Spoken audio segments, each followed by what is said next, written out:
táticas, isso quer dizer que eu tomo, como eu falei, eu tomo isso como um elogio, porque realmente temos muitas variações, temos muitos diferentes detalhes dentro do jogo, dependendo do adversário que temos pela frente. E hoje a minha escalação simples, fui para cima. Simples assim. Vim aqui na casa do Fortaleza, um time que não tinha perdido ainda em casa durante o ano inteiro, continua sem perder em casa, e eu acreditava que a única forma de vencê-los seria ir atacando e tentando ir para cima deles, né?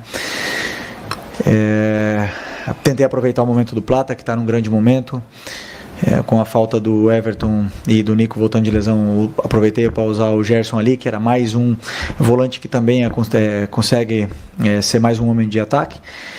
E tentamos explorar mais ou menos os pontos que acreditávamos que poderíamos fazer contra o Fortaleza, que é um time que defende muito bem, que bloqueia muito o meio, e a gente tentou desmontar um pouco essa defesa deles para conseguir machucá-los. Não é fácil, como eu falei, um time que não perdeu em casa, mas não só isso, senão que era o terceiro ou quarto colocado do campeonato, então por méritos próprios, né? Então,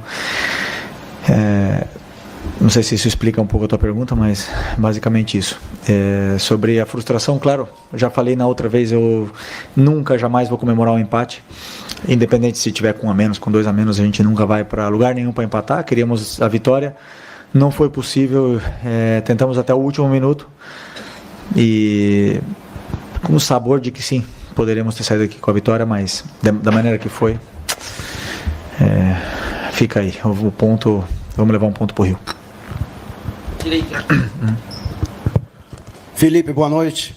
É até injusto cobrar de você, né? Apesar das 3 frustrações, né? O Flamengo empatou com 3 equipes muito fortes, né? Em que poderia ter conquistado o resultado positivo, em determinado momento, até contra o Internacional, estava ganhando no Gigante da Beira-Rio, né? E você que só chegou agora, não dá para cobrar 2023, 2024, mas 2023 você estava aqui como jogador, 2022 e 2021. O Flamengo em 2019 e 2020 alcança um bicampeonato brasileiro, e quando se imaginava que o Flamengo pudesse implementar uma hegemonia no futebol nacional, que acabou não se confirmando.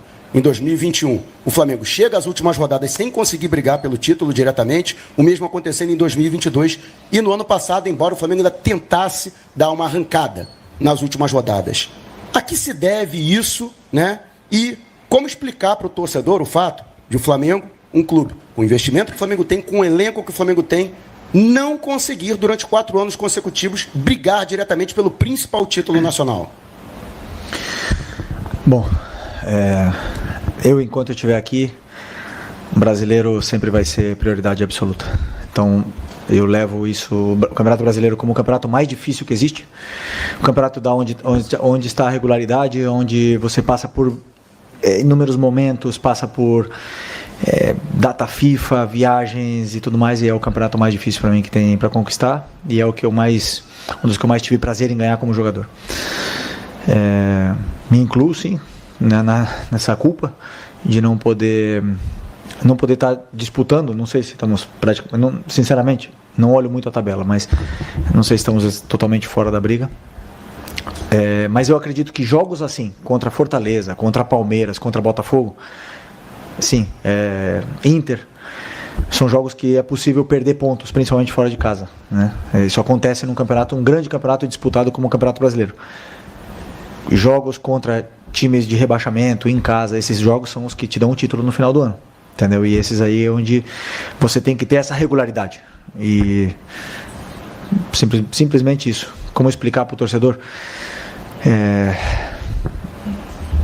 Ganhando o próximo jogo. Só a única coisa que eu posso fazer é pensar em ganhar do Internacional, que é o próximo jogo. Tivemos a chance de ganhar 2 brasileiros, 2019 e 2020, como você falou. Outros anos não foi possível, porque os adversários também competem, os adversários também têm prioridades, e às vezes são melhores que você também passa por momentos ruins, e às vezes um começo ruim ou alguma coisa que acontece, você não recupera mais. Eu repito, enquanto eu estiver aqui, esse campeonato é o mais especial. Felipe, você já foi perguntado e repetiu algumas vezes, né, que você é um é um discípulo do Simeone, né? Um cara que não aprendeu a não relaxar nunca, mas essa questão de chances de título realmente ficaram mais difíceis agora, até o Botafogo está ganhando, agora está abrindo 10 pontos, enfim. Eu queria te perguntar o que você está projetando para esses 3 próximos jogos agora, Inter, Criciúma e Vitória, no teu trabalho mesmo, já de repente projetando um ano que vem, pensando, o que você está pensando em trabalhar para esses jogos, além, é claro, do desejo de vencer que você sempre quer? Bom, eu sinceramente não penso no ano que vem. A única coisa do ano que vem é preparar a pré-temporada e isso é outra história, né?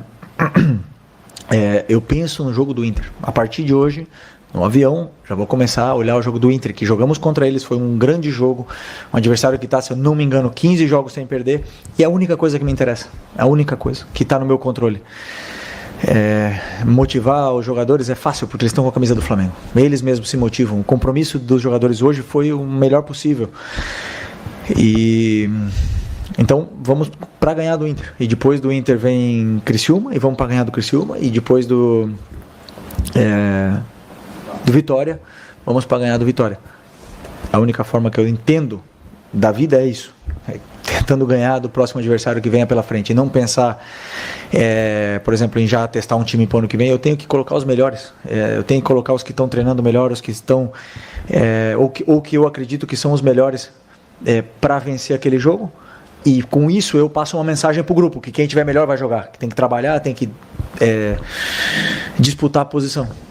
Então ganhar do Internacional, a única coisa que está na minha cabeça.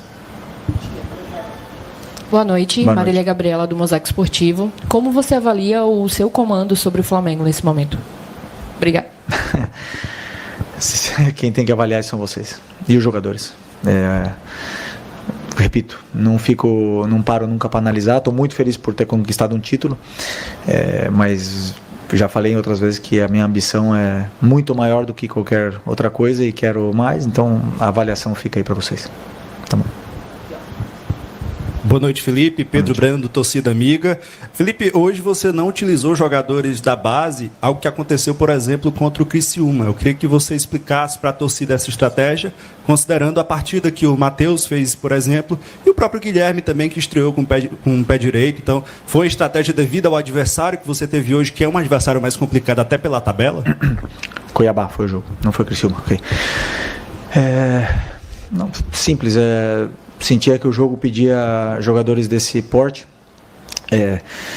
um adversário muito forte na sua casa, um jogo físico, um jogo onde tinha muita transição, muita ida e volta, e entendi que os jogadores que eu coloquei no campo para começar e os que entraram no segundo tempo foram os melhores em condições para poder vencer o jogo. Já vou repetir o que eu falei na outra entrevista. Para mim não importa se tem 16 ou se tem 40, se é da base ou se veio do Real Madrid, não me importa nada, não me importa se ganha mais, se ganha menos, vai jogar o que eu achar na minha cabeça, com o que eu penso para o jogo, e o meu trabalho é esse, ler o jogo, fazer a leitura do que está acontecendo no campo e tomar as decisões. Se tem 16, se tem 17, se ganha mais, se ganha menos, não me importa nada, vai jogar quem eu achar que deve jogar para ajudar a equipe. Felipe, aqui à sua direita, apesar de você ter vindo rapidamente para a coletiva, com certeza você deve ter conversado alguma coisa com o Luiz, com o Bruno, sobre alguns lances do jogo e a marcação do pênalti. Você não gosta muito de falar de arbitragem, mas tecnicamente, o que você achou das duas decisões do Daronco? Primeiro de dar pênalti e depois de cancelar o pênalti. Vamos lá, para mim, já repito, foi o Daronco que apitou a gente contra o Corinthians, não foi? Lá. Adoro o Daronco, mas hoje ele fez uma arbitragem de árbitro do Campeonato Brasileiro de 1990. Apitou perigo de falta. E não tem nada mais que me irrita mais do que um juiz que apita perigo de falta, que apita 40 faltas que não são e que trava o jogo. Isso me destrói, me mata o campeonato. É chato para o telespectador, é chato para a gente. O jogo não anda e você quer intensidade, você treina para ter intensidade e o juiz não permite que tenha intensidade e apita perigo de falta. Isso para mim é pior que ele ter revertido o pênalti, qualquer coisa. E agora vai a minha pergunta, o que a imprensa fala? Eu só vi no telão ali o lance, que foi ou não foi? Tu achou pênalti? Então, volto a repetir o que eu falei contra o Corinthians. Se tem dúvida na imprensa, se não é unânime a decisão da imprensa, então isso quer dizer que teve dúvida também no VAR. E se tem dúvida no VAR, tem que permanecer a decisão de campo. Acabou. intervenção mínima. Essas duas coisas me irritaram hoje. O resto, os árbitros erram, os árbitros acertam. Mas eu aqui falo, por exemplo, sempre elogio o Klaus, o Davi, que apitou no jogo contra o Inter, deixaram o jogo seguir. Só apitam falta quando é falta. E aí o jogador para de se jogar. E fica um jogo bonito, fica um jogo intenso, e como o Roger falou, o jogo mais bonito do Campeonato Brasileiro. Isso depende dos árbitros e tenho certeza que eles analisarão isso aí. Boa noite, Felipe. André Carvalho, do FM Conexão 70. Nós temos um Campeonato Brasileiro longo, várias Copas durante o ano que atravessam semestres. Eu sei da sua experiência na Europa, hoje como treinador. Eu queria que você me falasse da sua expectativa em relação a esse calendário. Há no Felipe uma expectativa de melhorar essa situação, até mesmo porque o Flamengo jogará no próximo ano no Libertadores, com expectativa de mais clubes no próximo ano. O que é que o Felipe pensa em relação ao Campeonato Brasileiro, outros campeonatos que fazem parte da CBF? Sobre o calendário, você fala? O calendário. Eu, particularmente, acredito que você ter um calendário lotado, um calendário cheio de jogos, é um privilégio. Eu penso isso. Porque isso quer dizer que o Flamengo está disputando o Libertadores, que está disputando a Copa do Brasil, está disputando o Mundial, está disputando o Brasileiro. Isso quer dizer que o Flamengo conquistou o direito de jogar todas essas competições. Tem clube que tem 3 meses de calendário, 4 meses. Para eles é pior. Eu não vou reclamar do calendário. Quanto mais jogos, mais os meus jogadores vão se desenvolver, mais eles vão jogar, melhores eles vão ficar e mais competições para a gente poder competir e chegar, né? Dá para ganhar tudo? Com certeza não dá para ganhar tudo. Vamos tentar? Não tenha dúvida. A última pergunta aqui. Boa noite, Felipe. Aqui Moisés Bezerra, da Rádio Pitaguari. O Flamengo já campeão da Copa do Brasil, né, já com vaga garantida para a próxima Libertadores. Você falou em declarações recentes que não ia deixar os jogadores esmorecerem, né, internamente, assim, em questão de Campeonato Brasileiro e o restante da temporada. Queria perguntar se esse sentimento muda ou se o Flamengo vai brigar pelo título do Campeonato Brasileiro, vai tentar enquanto houver chances até o final, ou se esse sentimento muda, de certa forma, após esse empate com o Fortaleza aqui. Mesma resposta que eu dei antes pro teu companheiro. Não muda quando você joga com a camisa do Flamengo. Não tem como você não dar o teu melhor, o teu máximo. A exigência desse clube, ela é gigantesca. A torcida que mais exige dos jogadores. E tão certo, porque vestir essa camiseta é um privilégio muito grande para você poder escolher se relaxar. Então, independente se o Flamengo tiver de chance de disputar título, se você está jogando um amistoso, independente de tudo, o que importa é dar o máximo com a camiseta do Flamengo e para vencer o jogo, aproveitar que nós vamos jogar no Maracanã na frente da nossa torcida. Fomos campeões de um título muito difícil de se conquistar, temos que valorizar isso, dar o melhor pelo Flamengo, dar o melhor. E ano que vem com certeza estaremos tentando competir e chegar vivos no final e lutar por títulos outra vez, não tenha dúvida disso. Ok? Obrigado, pessoal. Boa noite.